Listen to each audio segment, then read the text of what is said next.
코인 왕자입니다. 인기 좋고 매집된 코인들이 많죠. 상위 코인들이 비상에 걸렸습니다. 상위 코인들이 왜 어떤 관점에서 어떻게 비상이 걸렸는지 타 코인들하고 비교를 해 보겠습니다. 지금 비트코인은 1%가 하락하고 있어요. 그래서 주말 동안에 1.4% 그리고 이제 저번 주 21일 날 거의 2% 가까이 하락이 됐는데 다행히 문제가 없습니다. 이제 이렇게 계속 깨져가지고 저번 주 저점 있죠. 저점 자리가 지금 이탈됐거든요. 여기 저점 밑꼬리 여기 밑꼬리 기준 보면 이렇게 깨진 않았는데 오늘 몸통으로 부수고 있잖아요. 자, 그런데 특이한 이상은 없어요. 그러면 이걸 깨면서 비트코인이 1단계 방어선을 붕괴시켜 줄 것 같습니다. 오늘. 자, 그럼에도 불구하고 특별하게 매물이 쏟아진 것도 없고 그렇다고 알트코인들이 붕괴로 가고 있는 현상도 없습니다. 지금 이제 비트가 1% 빠지기 때문에 전체적으로 이제 나쁘게 좀 볼 수 있는데 지금 많이 빠지는 게 5, 6%인데 얘네는 잘 올라갔던 애들이에요, 이번에. 그리고 평균적으로 보면 1%에서 3%가 제일 많습니다. 그래서 시장이 다 많이 흐른다 이렇게 볼 수 없겠죠. 그리고 빨간불도 꽤 많이 있기 때문에 아직까지는 전체 시장이 아직은 나빠 보이지 않는다라는 게 오늘의 좀 전망, 대장들의 좀 포지션을 어느 정도 읽어볼 수 있을 것 같고, 이제 본론으로 좀 들어가 보면, 여러분들 최근에 관심 가졌던 코인 뭐 있어요? XRP. 자, 이제 이름이 변경이 돼서 이제 리플이었는데, 리플 보면 리플 지금 안 가죠. 당연히 비트코인이 안 가기 때문에 리플이 안 간다, 이렇게 정의 한번 해볼 수 있거든요. 자, 그런데 저는 그렇게 보지 않고 있습니다. 자, 뭐냐면, 첫 번째 이제 리플에 대한 부분은 계속 주제가 돼 왔어요. 과거부터. 그죠. 소송부터 해서 매집, 그다음에 성장, 그다음에 이제 주 코인으로 어느 정도 가져가야 된다라는 부정과 긍정 사이에 여러 가지 얘기가 오갔지만 현재 11월 달 이후로 만들어진 차트를 보게 되면 현재까지 굉장히 부정적입니다. 자, 일단 첫 번째, 일단 대부분의 상승 구조가 끊어졌습니다. 상승 구조가 이제 아무리 못해도 여기에서 이제 상승 조정까지 나왔는데 붕괴되면서 붕괴 이후 단기 반등이 나왔거든요. 반등 실패가 됐습니다. 반등이 실패가 되었고요. 거기에서 거래가 동반이 되지 않았기 때문에 일시적인 단기 반등밖에 볼 수가 없는 겁니다. 그래서 여기를 보면 중요한 거는 여기인 거죠, 지금. 그래서 밀릴 자리를 좀 계산을 해봤는데 밀릴 공간을 주봉으로 가서 검토를 해봤더니 오늘 지금 이번 주 8.8% 하락하고 있거든요. 이 8.8%가 다시 한번 내려올 수 있고요. 많이 떨어지게 되면 3,000원까지 하락할 수 있습니다. 그래도 그나마 다행인 거는 작년 11월에 들어온 돈이 있기 때문에 어느 정도 축은 지켜줄 것 같다. 대신에 3,000원까지는 공간을 좀 열어놔야 될 것 같고요. 7%까지 빠진다 그러면은 대략 한 16%에서 15% 정도 하락이 나올 수 있거든요. 한 주로 놓고 봤을 때. 그래서 이번 주에 그게 빠진다가 아니고 앞으로 빠질 수 있는 공간이 한 15%, 적게는 7, 8%까지 발생할 수 있다는 점 좀 주의를 해봐야 될 것 같습니다. 자, 두 번째는 매물대예요. 왜 그러냐면 자, 여기부터 여기 공간 횡보 공간이 많았습니다. 자, 여기도 횡보. 근데 여기 이제 붕괴 시점 이후에 이번에 다시 횡보. 그럼 지금 박스가 하나, 둘, 세 개가 있거든요. 이번 자리에 대한 박스 구간은 중복되는 자리가 많이 없습니다. 무슨 얘기냐면 이 라인에 있는 가격대가 없어요. 4,400원에서 5,000원 선까지 많이 오지 않았기 때문에. 근데 어디 마무니 머무르고 있죠? 지금 2,800원부터 4,000원까지 가격대가 많은데 1번과 3번이 이게 중복이 돼버렸습니다. 중복이 됐다는 거는 그만큼 이상의 수급이 더 필요하게 되었다 이렇게 보셔야 돼요. 그러니까 이제 전에 보면은 이 당시에 들어왔었던 이 거래에 대한 수급보다 이번에 들어와야 될 돈이 더 커야 된다라고 보시면 될 것 같아요. 그렇지 않으면 리플은 상승하기 좀 어려울 거다. 자, 세 번째는 자, 시세가 어떻게 눌렸다가 갔어요. 눌렸다가 갔는데 제가 봤을 때 많이 가봐야 5,000원 초중반밖에 안 될 것 같습니다. 진짜 아무리 높게 잡아도 이미 시세가 제한이 걸려 있어요. 지금 최근에 제한 걸렸던 코인이 누가 있죠?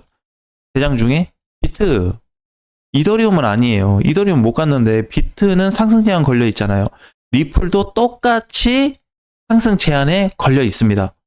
자, 일단 얘가 이제 첫 번째고, 자, 두 번째는 좀 많은 분들한테 인기가 있었던, 지금도 인기가 있는 솔라나입니다. 솔라나. 아, 저는 개인적으로 방금 전에 봤었던 리플도 그냥 그럭저럭인데 솔라나를 더 안 좋게 보고 있습니다. 그래서 저는 이제 좀 조심했으면 좋겠어요. 그러니까 어느 뭐 기관에서 뭐가 됐든 뭘 한다고 하든 테마성이 있든 다 좋습니다. 다 좋아요. 그쪽에 좋은 내용이 있든 없든 그걸 떠나서 현재는 솔라나 돈이 빠져나간 상태예요. 한참 됐습니다. 그죠? 이게 왜냐면 35만 원부터 해서 37만 원대에 이때 자리가 이제 위태했기 때문에 지금 자리를 돌아보면은 굉장히 위험한 구조로 가고 있어요. 그래서 이제 한 가지 제일 크게 봐야 되는 거는 방금 리플과는 다르게 과거에 매집된 이 거래 이상으로 돈이 빠져나갔습니다. 언제? 올해 초에 1월 달에 대량 매도 물량이 등장하면서 고점에서 발생했다는 거예요. 고점에서 초기보다 훨씬 더 높은 대량 거래가 등장했다는 거는, 그것도 매도세로 돌아갔다는 거는 돈이 나갔다 이렇게 볼 수밖에 없습니다. 가장 유사하게 볼 수 있는 코인 중에 하나가 UX 링크예요. 왜냐면은 차트적인 부분이 동일합니다. 자, 여기도 보게 되면 상승을 오랫동안 했다가 거래가 터지면서 상당히 많이 나왔죠. 상승도 많이 됐고 투매 나왔고 대량 거래가 거의 동일하게 터졌는데요. 그 뒤에 수급이 다시 들어왔습니다. 2월 이제 24년 11월 말에 다시 들어왔어요. 나간 돈이 다시 들어왔는데 그리고 나서 올려줬습니다.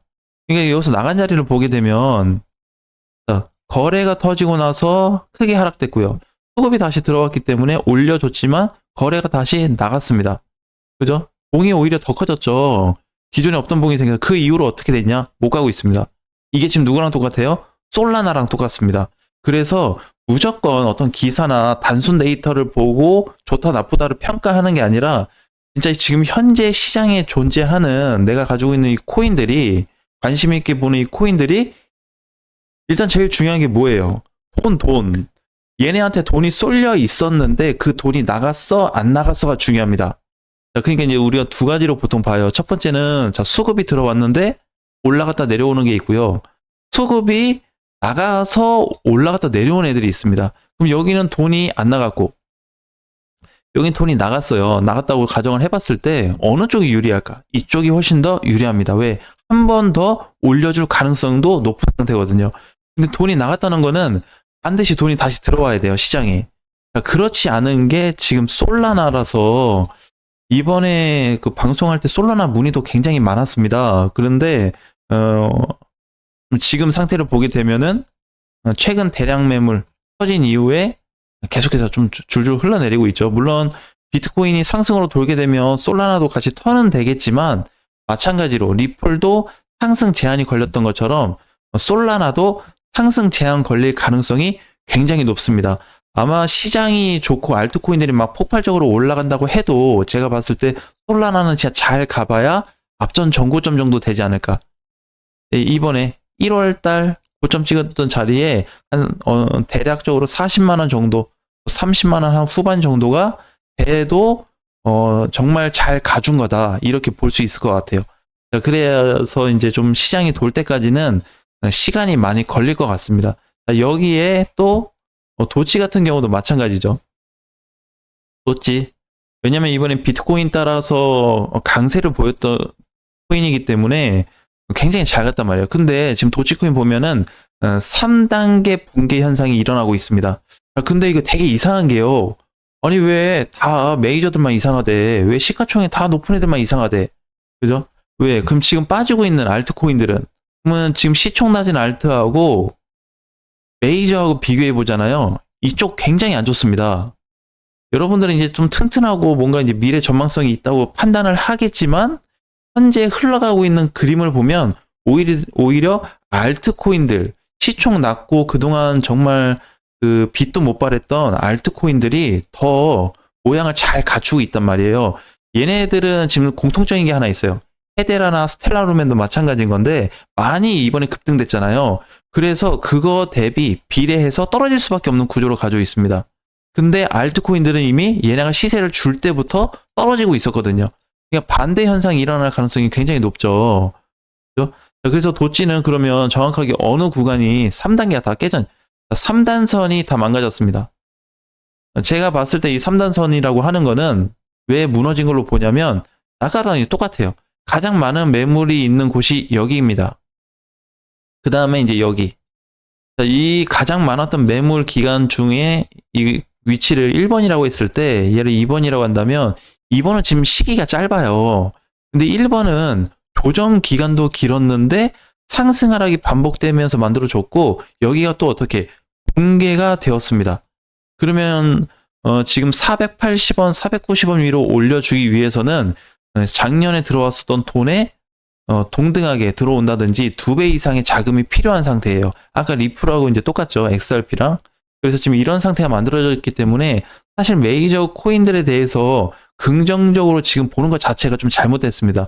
자, 그리고 이제 또 한 가지는 작년 11월까지 올랐다가 이제 빠지는 거기 때문에 얘네들도 많이 밀리지 않았냐? 안 빠졌습니다, 많이. 자, 주봉 보시면 이렇게 쭉 내려오고 있어요, 열심히. 근데 아직도 공간이 많이 남았습니다.